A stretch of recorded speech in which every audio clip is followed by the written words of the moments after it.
दिनों से हिमाचल प्रदेश के अंदर अगर आप देखेंगे कि सबसे बड़ी इंडस्ट्री हिमाचल प्रदेश के अंदर सीमेंट की इंडस्ट्री है।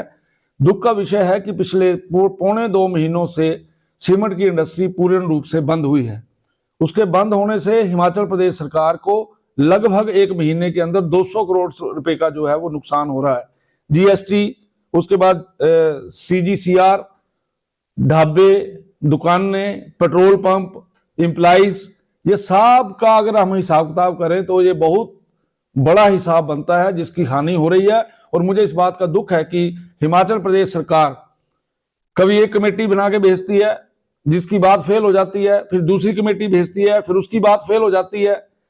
और अब माननीय मुख्यमंत्री जी बोल रहे हैं कि मैं बात करूंगा, मेरी बात होगी, मैं उनसे करूंगा बात और मैं जो ट्रक ऑपरेटर्स हैं उनके साथ हूं। लेकिन मुझे इस बात का दुख है कि पिछले पौने 2 महीनों में इतना बड़ा नुकसान हिमाचल प्रदेश को हो रहा है, लेकिन हिमाचल प्रदेश की सरकार को यह समझ नहीं आ रही कि हमने करना क्या है। आपके ध्यान में रहे कि 1 महीने के अंदर जीएसटी 25 करोड़ के करीब और लगभग एक certain goods carried by road, ये भी एक एक्ट है, इसके अकॉर्डिंग भी पैसा आता है। बोरी के ऊपर जो चार्जेस होते हैं ये लगभग 45 करोड़ है। और बाकी के जो खर्चे, बाकी का जो हानि पूरे हिमाचल प्रदेश को हो रही है, लगभग 200 करोड़ से ज्यादा का नुकसान 1 महीने का हिमाचल प्रदेश सरकार को हो रहा है। और सरकार जो है वो केवल चीफ पार्लियामेंट्री सेक्रेटरी कैसे बनाने हैं, चीफ पार्लियामेंट्री सेक्रेटरी को कि कौन कौन सा विभाग देने हैं, इन चीजों के पीछे लगी हुई है। और मुझे इस बात को कहते हुए दुख हो रहा है कि जिस सरकार के बारे में ये सोचा गया था कि ये सरकार अच्छा काम करेगी, अच्छे निर्णय लेगी, हिमाचल प्रदेश की जनता उनकी तरफ देख रही है। उन्होंने ये बोला था कि हम 1 साल के अंदर 1 लाख नौकरियां देंगे और पिछले पौने 2 महीनों में लगभग उन्होंने 1 लाख लोगों को बेरोजगार कर दिया है, जिसमें डायरेक्टली और इनडायरेक्टली सीमेंट के उद्योग के साथ लगभग 1 करोड़ से ज्यादा लोग, 1 लाख से ज्यादा लोगों को जो है वो इसकी हानि हुई है। मुझे इस बात का दुख है कि यहां पर लगभग जो एसीसी बरमाना है वहां पर 1200 के करीब एम्प्लॉइज हैं। और अगर दोनों जो हमारी इंडस्ट्रीज हैं उनका अगर हम टोटल करें तो लगभग 3000 के करीब जो है इनका एम्प्लॉय बनते हैं।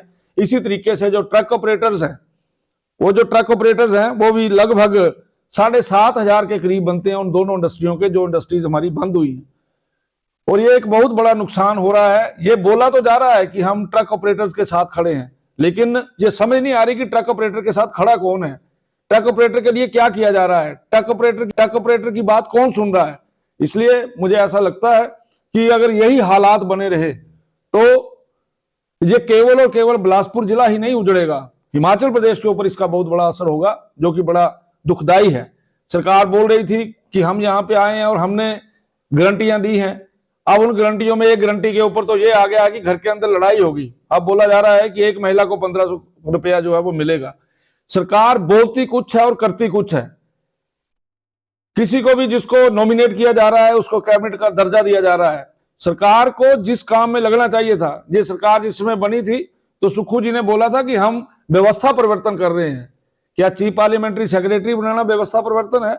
क्या जितने भी लोगों को यहाँ पे इन्होंने डेजिग्नेट किया है उनको कैबिनेट रैंक देना ये व्यवस्था परिवर्तन है? सीमेंट के उद्योग को बंद करना क्या ये व्यवस्था परिवर्तन है? इसलिए सरकार अगर पिछले पौने 2 महीनों का इनका लेखा जोखा देखा जाए तो हर जगह पे ये विफल हुई है और मैं इसकी घोर शब्दों में निंदा करता हूं। हमसे जुड़े रहने के लिए हमारे YouTube चैनल को सब्सक्राइब करें और नई वीडियो की नोटिफिकेशन के लिए बेल आइकॉन को दबाएं। अगर आप ये वीडियो Facebook पर देख रहे हैं तो लाइक जरूर करें और ज्यादा से ज्यादा शेयर करें। इसी तरह के और भी अपडेट्स के लिए फॉलो करें हमारा Instagram पेज himachal.kesri।